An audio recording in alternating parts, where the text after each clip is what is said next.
How has anything ever moved forward in the entirety of human history, ironically? People questioning the norm. Because if you don't question the norm, you go into an eddy or vortex, and you go round and round and round, and nothing moves on and nothing expands. But that's the idea. You cannot control a population of critical thinking, free-thinking people, questioning people, in the way that you can control a population that just accepts, like a sponge, the official version of everything. And thanks to the alternative media, although I don't think most of the alternative media goes even nearly far enough. Most of it's not actually alternative, but mainstream light. But even so, thanks to that, and this availability in the last few years of alternative narratives to world events, etc., people have started now to question more than ever before. When the government comes out and says, this is what happened, it's the Russians! More and more people, like never before, are going, well, hold on a minute. Is it? Where's the evidence? And I tell you, when you ask that question, where's the evidence? There's usually silence coming back. And, you know, there was with this incident in Salisbury, with the nerve agent and the Russian double agent working for British intelligence, or used to anyway, there was a wonderful line from Theresa May, the British Prime Minister, that encapsulated exactly what I'm talking about, and how this perceptual download, this perceptual programming is supposed to work. She said, with no evidence whatsoever, there is no alternative to the conclusion that the Russians were involved. Now, of course, there are endless other alternative possibilities, but that's what this whole programming is about, to get people to believe there is no alternative to the conclusion that what we're telling you is true. Anyone else tells you that it's not true, conspiracy theorist. And what people like me are saying is, we're not having it. We're not going to accept the official. If the official story stands up to scrutiny, fair enough. If it doesn't, and it usually doesn't, then that's not fair enough. But what the silencing of freedom of speech is all about is to stop people having access to that alternative narrative to the official one. And people like me won't have it, not quietly anyway. Well, sitting here listening to you has just almost put a mirror in front of my face in your way of saying it, which is why I love being an entrepreneur. Whatever one defines that as, I define it as being creative, waking up today wanting to do something meaningful and being able to do it without anyone getting in my way, without regulation or too much of it. You know, we need some, don't we, to stay safe. And yeah, when you run your own ship like you do with your message, you know, you're not employed by anyone as it seems. Nope.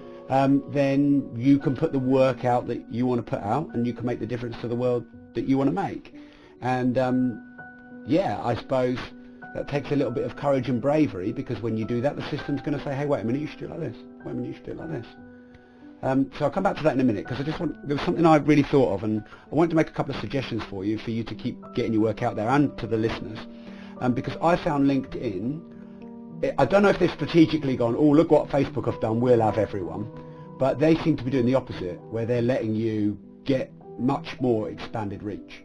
I mean, I've been playing with some of my content on there, and I get 250,000 views in a day on something, and I'm not as big as you in terms of my following, and I wouldn't normally get that.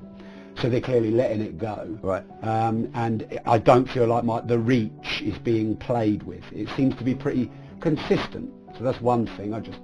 Second thing is, we were talking about this on the way down. You should have a podcast. I mean, but no one seems to control a podcast. Joe Rogan's got one. He sits and does what he wants, 100 million downloads a month. And it's like they can't be policed, they can't be controlled, because you own the back end audio, and then iTunes will syndicate it, and Stitcher will syndicate it, and Podbean will syndicate it, and whatever else.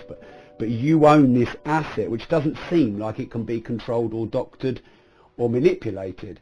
And you know, my podcast has nearly 2 million subscriptions, and it's got I'm just a little guy doing a little thing, and it's helped me get out to the world. So I guess I'm saying that because if people feel like you, that the bigger media, I'm pointing over here, obviously you've got Google up on you, if they feel that... I've got my website okay, up, yeah. If they feel like Google and Facebook, and I'm not here knocking those, by the way, but I'm just saying if they feel Google, YouTube, Facebook are starting to police, reduce your freedom of speech, have the evil press button, no you can't, yes you can, no you can't, and you don't like that, I think these are the platforms like LinkedIn and podcasts. Yeah, I mean, my sons who run the organisation of my work, they are doing this now because we have to respond to what is happening.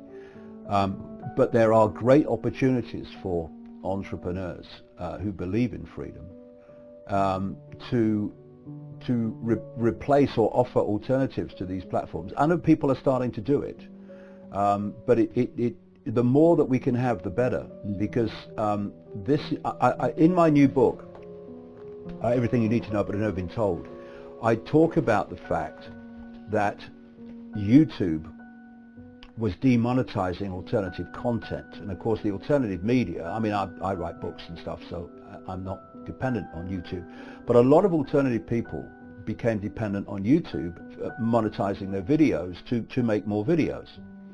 And I said in the book that that's only stage one.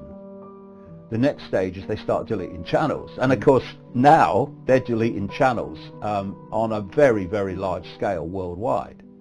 So this is not something that's going to happen over a long period of time. That's what I'm saying. So there is a very urgent need and a massive potential audience for platforms of, if you like, social communication and videos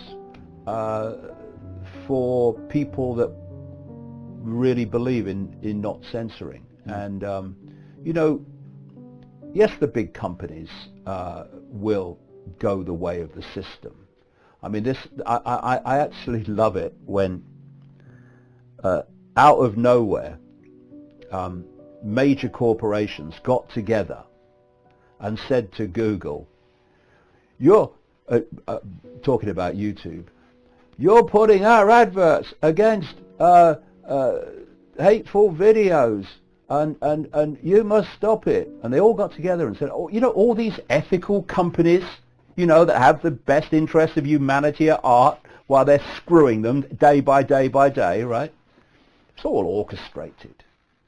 And so Google, B-movie actors, said, oh no, we better take the adverts down then, which just happened to be on the alternative media channels. And that was how the demonetization started. And then once you start it, you roll it out even more, and now there's virtually none on Google for anyone with an alternative view. But people still have to sell things. Yeah. And there is an advertising, quote, market out there for a large audience platform.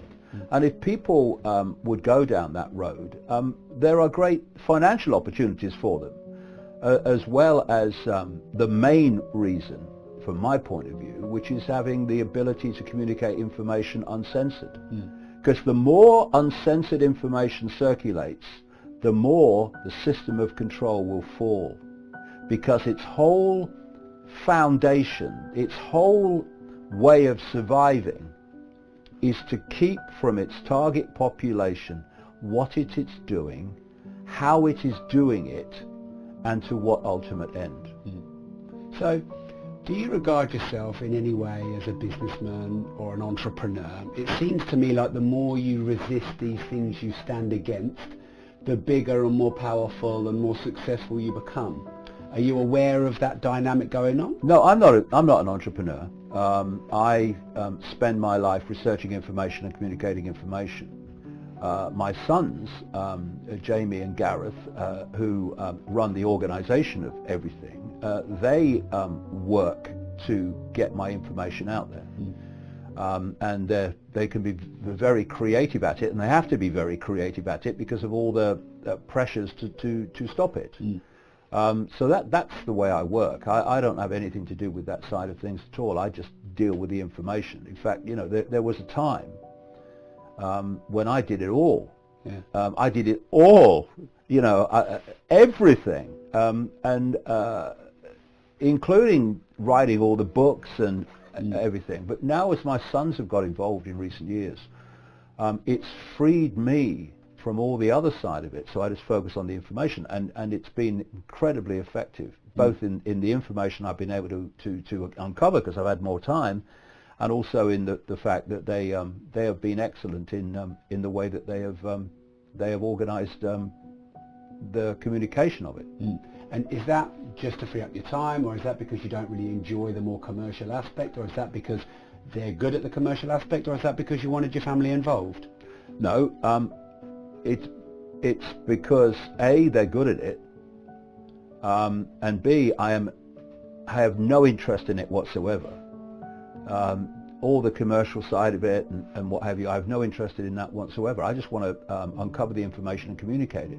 But you're quite right. In the world that we live in, you have to have an organization around you that A, can provide the opportunities to communicate the information you're uncovering, and also to make sure that there is money there to finance what you're doing.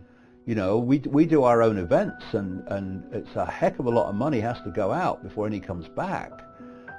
When you are printing books and what have you, there's a hell of a lot of money goes out before it comes back. And you know, people can see the cover price of a book, but you know, we don't get anything like that. No. Because it goes through distributors, it goes through shops, and there's all the shipping. So printing, exactly, and so you have to have an organization like that that's sound. Otherwise, the point of everything, which communicated the information, just stops. So, but that's not my side of things. I don't enjoy that. Sure. But I do. But you embrace it. Don't let me give the impression that I don't like business and I don't like entrepreneurs. Quite the opposite. You know, a microphone, for instance, is neutral. It's what you use it for that makes it positive or negative. Same with a notebook, same with a printing press, same with a computer, same with the world of the entrepreneur. You can use that creative business acumen, seeing opportunities and exploiting them in a way that's very beneficial for the world, or you can do it like the giant corporations, which is hijacking the wealth, therefore the power in the world.